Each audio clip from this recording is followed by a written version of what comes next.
mangga, Abang. Silakan, silakan, silakan. Yap. Nah, ini tempat saya lagi berantakan. Nah, Mirza, ini beliau sengaja saya undang lah untuk khusus acara ini ya Bang ya. Karena ini beliau Bang Cecep. Nah, beliau mempunyai keahlian di bidang kuantum. Jadi saya penasaran loh ketika melihat beliau menjelaskan mengenai kuantum gitu ya. Nah, buat saya loh ini sesuatu hal yang memang luar biasa. Makanya, nah kebetulan banget nih, aku undang khusus untuk melihat alam kuantumnya di tempat kerja saya. Mangga pemirsa, silakan ini gimana Bang? Aku duduk sini aja ya. Tadi sudah saya ini Mbak sudah saya spill di luar ya. Oh iya. Saya lihat dari luar aja itu saya udah disambut dengan full langsung dari Laut Kidul. Dan mereka itu ketika saya coba untuk memberikan kode bertanya lah ya seperti itu, mereka langsung menyebutkan Nyimas Rara Kandita atau Roro Kidul. Roro Kidulnya, oke siap-siap. Ini kan bingung ya. Mangga, duduk aja enak sambil scan-scannya ya. Jadi aku sendiri juga bingung loh, Bang.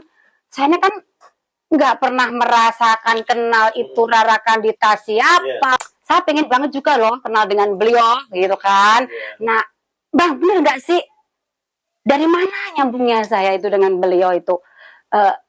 Siapa? Nyimas Rara Kandita itu siapa saya? Ini benar loh pemirsa saya yang benar-benar nggak tahu gitu loh. Nah, gimana tuh Bang? Jadi ketika saya lihat secara metafisiknya, dari aliran energi dari Nyimas Dewi Larasati, kemudian dari Nyimas Rara Kandita, itu memiliki sinkronisasi yang kalau misalkan kita sebut dengan istilahnya itu singularity point, titik persinggungan. Jadi jatuhnya itu kalau sekarang ya diistilahkan dengan titisan, karena memiliki kesamaan, keidentikan DNA dari leluhur kita. Nah, biasanya kan DNA itu diturunkan dari generasi ke generasi nih. Nah, namun sifatnya itu ada yang 1%, 2%, 3%. Nah, saat-saat tertentu itu ada yang sampai dengan 100%. Nah, itulah disebut dengan istilah singularity point dalam ilmu metafisika. Nah, Mbak Dewi itu memiliki itu, sehingga meskipun Mbak Dewi nggak belajar, nggak mencoba mencari, itu mereka dengan senantiasa nih hadir, dan saya yakin Mbak Dewi pun tidak membentuk energi di depan ini sedemikian rupa gitu. Nggak ngerti saya. Saja sampai beribet ngomongnya. Energinya besar sekali di sini. Termasuk energi-energi yang dari lukisan ini full seperti dari Laut Kidul semua. Dan yang saya lihat ini identik untuk pengasihan. Pengasihan. Kekayaan ada nggak? Ada, tapi kekayaan jati diri ya.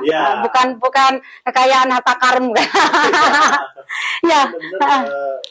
Pengasihan itu ya sifatnya kekayaan semua pamut gitu ya. Yang saya lihat ini energinya itu benar-benar energi yang bulat lah ya. Bulat banget. Bulat lah ya. Sempurna. Gitu. Ya, kesempurnaan hanya miliknya ya. Kita hanya mewadai gitu ya. Yang jelas ya dengan hadirnya beliau ini ya saya pernah chat gitulah pemirsa ya. Untuk khusus ini kan acara saya ya. Nah, itu saya memang pengen banget beliau yang pakar kuantum. Nah, jarang orang bisa loh ya. Nah, itu memang saya undang spesial. Kang, Bang, tapi saya masih bingung juga. Antara Nyi Roro Kidul sama Kanjeng Ibu Ratu itu ada perbedaan nggak sih? Jadi Kanjeng Ratu Kidul menurut kami, jadi beliau ini adalah pemimpin di Samudra Hindia, ya, Samudra Selatan namanya. Sedangkan Nyi Roro Kidul, Rara Kandita, Rara Kandita itu seperti Menteri Luar Negerinya. Menteri Luar Negerinya. Jadi, menjalin hubungan antara manusia dan kerajaan Laut Kidul. Oh gitu. Jadi Ibu Ratu ini adalah seperti presiden. Presidennya seperti itu. Memang Rara Kandita itu spesial di mata Ibu Bunda Ratu. Ya. Gitu ya. Spesial. Dia itu memakai nama dari Bunda Ratu pun diperbolehkan. Sedangkan yang lain kan nggak boleh. Nggak boleh. Blorong. Kemudian Cundomani. Itu nggak boleh. Oke, siap. Tapi Rara Kandita itu dispesialkan. Spesialkan ya. Tapi bukan berarti Rara Kadita itu dari bangsa jin, bukan berarti Rara Kadita itu dari bangsa jin atau bangsa apa gitulah ya, kan kita sering itu para praktisi atau kita lihatlah tayangan nilainya itu Rara Kadita itu dari anaknya Prabu Siliwangi atau dia tuh jin atau apa, itu sebenarnya bagaimana sih? Jadi sebetulnya energi dari Rara Kadita ini lebih sifatnya itu seperti jiwa ya, jiwa manusia yang memiliki apa ya bilangnya itu lebih memiliki kelebihan lah, keajaiban, keunggulan, sehingga dia tidak mati. Di abadi lah ya, abadi. Dia menunggu menjelma menjadi sesuatu yang sifatnya energi hidup untuk membangkitkan energi-energi sekitar itu atau menetralkan. Oh iya, saya paham karena kan memang cerita sedikit bocoran yang saya feeling lah, intuisi, memang Rara Kadita itu kan dibilang Ratu Kidul, Nyiro Kidul yang ini dibilang negatif karena dia ingin hidup abadi. Ya kan lah. Padahal kalau di keilmuan Sah Benar Karimadi ya energi itu kan abadi.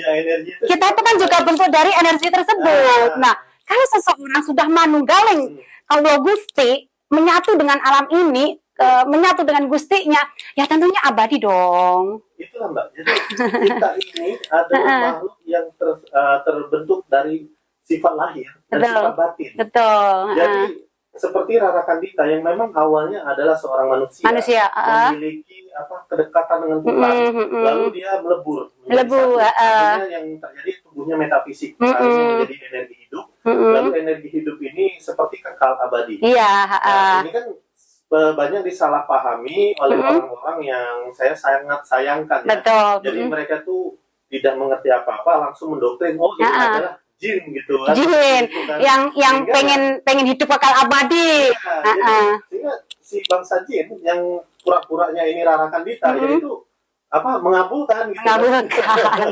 Ya, jadi jelas ya pemirsa bahwa seorang Rara Kadita itu ya memang manusia biasa seperti kita pada umumnya, tapi karena beliau memiliki sifat ya manunggaling kawula Gusti dan meleburlah ke alam ini, menyatu kesadarannya itu akan jati diri sudah benar-benar luar biasa sehingga bisa abadi. Pemirsa, kita kan sudah ini jadi ngobrol sedikit sudah sangat luar biasa. Tapi Bang, saya minta sekali lagi lah di-scan ya untuk tempatnya itu, saya sama Kang Prabu di sana untuk energinya atau alam kuantumnya seperti apa ya. Ayo Bang, kita ke sini Bang. Ini kan biar selesai itu saya. Ini Kang, Bang.